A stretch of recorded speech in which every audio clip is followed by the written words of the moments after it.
ओम नारायण नारायण नारायण नारायण। सब मित्रों को राम राम। सबका स्वागत है दोस्तों। कैसे हैं आप सब दोस्तों? सर्वप्रथम जितने भी मित्र वीडियो देख रहे हैं सभी मित्र कमेंट सेक्शन में ओम नमो भगवते वासुदेवाय अवश्य अवश्य लिखना। भक्त प्रहलाद जी को उनके गुरुदेव नारद जी ने यही मंत्र दिया था, ओम नमो भगवते वासुदेवाय।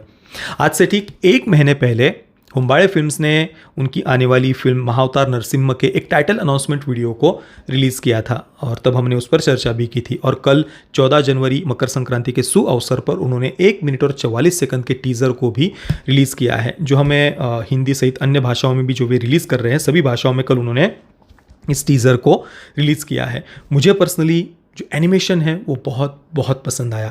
अभी तक हमने जितनी भी एनिमेटेड फिल्में देखी है भारत से, उन सब की अपेक्षा बहुत ज़्यादा एक इम्प्रूवमेंट हम कह सकते हैं क्वालिटी की दृष्टि से।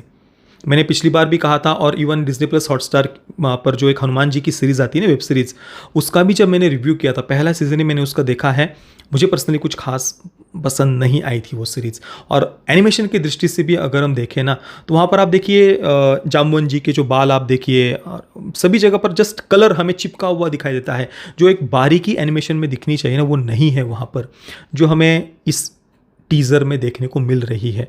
आप अलग अलग कैरेक्टर्स देखिए, उनके लहराते हुए एक बाल, जो बारीकी से किया गया एनिमेशन है, वो मेहनत हमें यहाँ पर दिख रही है। ऐसा नहीं कि इसमें कोई इम्प्रूवमेंट के लिए जगह ही नहीं है, बिल्कुल और बहुत बेटर एनिमेशन हम ऑलरेडी देख चुके हैं। परंतु भारत की दृष्टि से अभी तक हमने जितनी भी एनिमेटेड फिल्में देखी है उनकी अपेक्षा एक बहुत बड़ी इम्प्रूवमेंट हम कह सकते हैं। जस्ट रिलीज से पहले और थोड़ा सा अगर वे इसको कुछ टचअप या जो भी फिनिशिंग कह सकते हैं, पता नहीं पॉसिबल है या नहीं, उतना कुछ टेक्निकल बातें मैं नहीं जानता, परंतु अगर पॉसिबल हो तो और थोड़ा सा इस पर काम किया जा सकता है, ताकि एक बिल्कुल परफेक्ट तो नहीं परंतु एक और बहुत बेटर एक एनिमेशन हमें देखने को मिले। तो ये तो हो गई जो विजुअल्स की मैं बात कर रहा हूँ। अभी तो ओवरऑल बढ़िया ही दिख रहे हैं।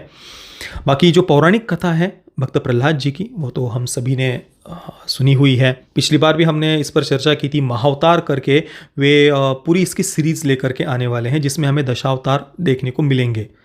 तो एक बहुत बढ़िया शुरुआत है हुम्बाड़े फिल्म्स की तरफ से, और आशा करते हैं कि इसमें आगे जैसे जैसे हम बढ़ेंगे, अगर इस फिल्म को सफलता मिलती है तो आने वाली फिल्मों में और ज़्यादा बढ़िया एनिमेशन हमें देखने को मिलेगा। और इसके साथ में ही और भी अलग अलग प्रकार की जो एनिमेटेड फिल्में हैं वो भी आने वाले भविष्य में हमें देखने को मिल सकती है, अगर इस फिल्म को अच्छी खासी सफलता मिलती है तो। और गर्मी की छुट्टियों में ही 3 अप्रैल को ये फिल्म थिएटर में रिलीज़ होने वाली है। गर्मी की छुट्टियां तब शुरू होंगी या उसके 1 सप्ताह बाद से, लगभग 15 अप्रैल को तो लगभग सभी जगह पर गर्मी की छुट्टियां शुरू हो जाती है। तो उस दृष्टि से भी माता पिता इस फिल्म को अवश्य फिल्म दिखाने के लिए बच्चों को लेकर के जाएंगे। और इतना इतना हमारी महान संस्कृति, इतने सारे साहित्य, पौराणिक कथाएँ, ग्रंथ, इतने उनमें ज्ञान का अथाह भंडार है, और फिर भी आप देख लीजिए किस प्रकार से पिछले कुछ दशकों में पूरी तरीके से उनको इग्नोर किया गया था। बराबर है ना? अभी कहीं से हमें दोबारा से फिल्में बनती हुई देखने को मिल रही है। लाइव एक्शन फिल्में भी बननी चाहिए। और भगवान नरसिंह जी, मतलब एक लाइव एक्शन फिल्म तो मैं बहुत बढ़िया एक्सपीरियंस होगा अगर बनती है लाइव एक्शन फिल्म। तो अभी तो एक एनिमेटेड फिल्म है और पर्सनली मैं इसे देखने के लिए अभी से बहुत उत्सुक हूँ। बस एक हिरण्यकश्यपु के गुरु शुक्राचार्य, उनके द्वारा जो संवाद इसमें कहा गया है ना, वो मुझे थोड़ा सा सही नहीं लगा। भले ही राक्षसों के गुरु वो बात कह रहे हैं, परंतु गुरु शुक्राचार्य, जितना हमें पौराणिक कथाओं में पढ़ने को मिलता है, वो बहुत ज्ञानी थे। तो उनके द्वारा भी जो बात कही गई है वो थोड़ी सी क्या वो सही नहीं है। अब देखिए वो संवाद क्या है। तुम अपने पुत्र को मारना चाहते हो और वो अपने भक्तों को बचाना चाहता है। अब ये विषय एक पिता और पुत्र के बीच के मात्र कोई अनबन तक सीमित नहीं रहा है। बात है वर्चस्व की। प्रहलाद तो मात्र 2 महारथियों के बीच फंसा हुआ एक कठपुतली है और कुछ नहीं।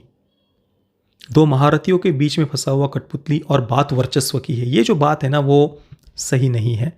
वर्चस्व तो एक राक्षसी प्रवृत्ति का जो हिरण्यकश्यप है उसको सिद्ध करना है कि मैं कुछ हूँ, मैं अहम।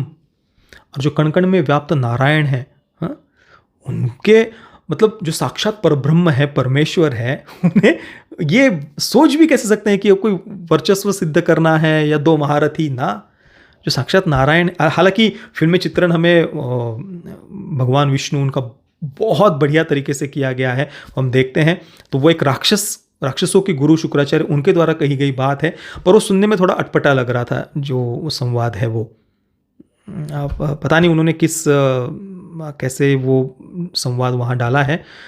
शायद गुरु शुक्राचार्य जी उनके द्वारा पौराणिक कथाओं में कुछ ये कहा गया है या क्या, मैं नहीं जानता हूँ, परंतु वो सुनने में सही नहीं लग रहा था, क्योंकि जो कण कण में व्याप्त नारायण है, जो साक्षात परब्रह्म है, वो वर्चस्व सिद्ध करना ये तो बहुत अति तुच्छ बुद्धि है कि वो अपने आप को कुछ सिद्ध करके दिखाना, मैं कुछ हूँ।